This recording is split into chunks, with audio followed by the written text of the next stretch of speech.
2025 ആദ്യ block buster ഹിറ്റായിട്ട് മാറിയ ചിത്രമാണ് ആസിഫിന്റെ കേന്ദ്ര കഥാപാത്രത്തെ രേഖാചിത്രം എന്ന് പറയുന്ന സിനിമ. ഇപ്പോൾ ചിത്രത്തിന്റെ OTT റിലീസിന് വേണ്ടി കാത്തിരിക്കുന്ന സിനിമാ പ്രേമികൾക്ക് സന്തോഷ വാർത്ത എത്തിയിരിക്കുകയാണ്. ചിത്രത്തിന്റെ ഒഫീഷ്യൽ OTT റിലീസ് തീയതി പുറത്തുവിട്ടിരിക്കുകയാണ് അണിയറ പ്രവർത്തകർ. അപ്പോൾ ഇന്നത്തെ വീഡിയോ ഭാഗത്ത് നമ്മൾ പങ്കുവെക്കാൻ പോകുന്ന ഈ അപ്ഡേറ്റ് ആണ്. വീഡിയോ ആദ്യമായിട്ട് കാണുന്ന സുഹൃത്തുക്കളാണ് പുതിയ സിനിമാ വിശേഷങ്ങൾക്കായിട്ട് ഇപ്പോൾ തന്നെ ചാനൽ സബ്സ്ക്രൈബ് ചെയ്തുക. രാമുസിന്റെ കഥയെ അടിസ്ഥാനമാക്കി ജോൺ മന്ത്രിക്കൽ തിരക്കഥ എഴുതി ദി പ്രീസ്റ്റ് എന്ന് പറയുന്ന സിനിമയ്ക്ക് ശേഷം ജോഫിൻ ഡി ചാക്കോ സംവിധാനം ചെയ്ത ഏറ്റവും പുതിയ മലയാള ചിത്രമാണ് രേഖാചിത്രം എന്ന് പറയുന്ന സിനിമ. ചിത്രം ഇപ്പോഴും മികച്ച അഭിപ്രായം സ്വന്തമാക്കി മികച്ച കളക്ഷനുമായിട്ട് ഇപ്പോഴും തിയേറ്ററുകളിൽ മികച്ച വിജയം മുന്നേറിക്കൊണ്ടിരിക്കുകയാണ്. ചിത്രം ഏകദേശം വേൾഡ് വൈഡ് ബോക്സ് ഓഫീസ് നേട്ട് 74 കോടിക്ക് മുകളിൽ കളക്ട് ചെയ്തിട്ടുണ്ട്. ജനുവരി മാസം 9 തീയതിയാണ് ചിത്രം തിയേറ്ററിലോട്ട് എത്തിയിട്ടുള്ളത്.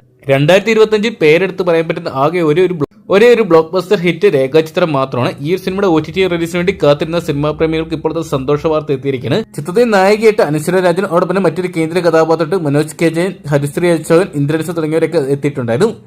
ചിത്രത്തിന്റെ OTT റൈറ്റ്സ് എല്ലാം തന്നെ സോണി ലൈവ് സ്വന്തമാക്കിയിട്ടുണ്ടെന്ന് ഇപ്പോൾ അറിയാൻ സാധിച്ചിട്ടുണ്ട്. സോണി ലൈവ് എന്നാണ് ഈ സിനിമയെ സ്ട്രീമിംഗ് നടത്താൻ പോകുന്നത് നോക്കുകയാണ്. ഈ വരുന്ന മാർച്ച് മാസം 7 തീയതിയാണെന്നാണ് അറിയാൻ സാധിച്ചിരിക്കുന്നത്. എന്തൊക്കെയാണ് ചിത്രം ഇപ്പോഴും തിയേറ്ററുകളിൽ മികച്ച വിജയം നേടി മുന്നേറുന്ന സാഹചര്യത്തിലാണ് ചിത്രത്തിന്റെ OTT റിലീസ് നീട്ടിയിരിക്കുന്നതെന്നാണ് അറിയാൻ സാധിച്ചിരിക്കുന്നത്. മലയാളത്തിന് പുറമെ തമിഴ്, തെലുങ്ക്, ഹിന്ദി, കന്നഡ തുടങ്ങിയ ഭാഷകളുടെ ആയിട്ടായിരിക്കും സോണി ലൈവ് ഈ ഒരു സിനിമയെ സ്ട്രീമിംഗ് നടത്താൻ പോകുന്നതാണ് ഇപ്പോൾ പുറത്തുവരുന്ന റിപ്പോർട്ടുകൾ. എന്തൊക്കെയാണ് അപ്പം നമുക്ക് കാത്തിരിക്കാം മാർച്ച് മാസം 7 തീയതി രേഖാചിത്രം എന്ന് പറയുന്ന സിനിമ സോണി ലൈവ് വഴി OTT വഴി കാണാൻ വേണ്ടി. അപ്പം നിങ്ങൾ എത്ര പേരാണ് രേഖാചിത്രം എന്ന് പറയുന്ന സിനിമയുടെ OTT റിലീസിന് വേണ്ടി കാത്തിരിക്കുന്നതെന്ന് കമന്റ് ബോക്സിൽ പങ്കുവെക്കുക. വീഡിയോ ഇഷ്ടപ്പെട്ടെങ്കിൽ ലൈക്ക് ചെയ്യാനും ഷെയർ ചെയ്യാനും ചാനൽ സബ്സ്ക്രൈബ് ചെയ്യാനും മറക്കണ്ട.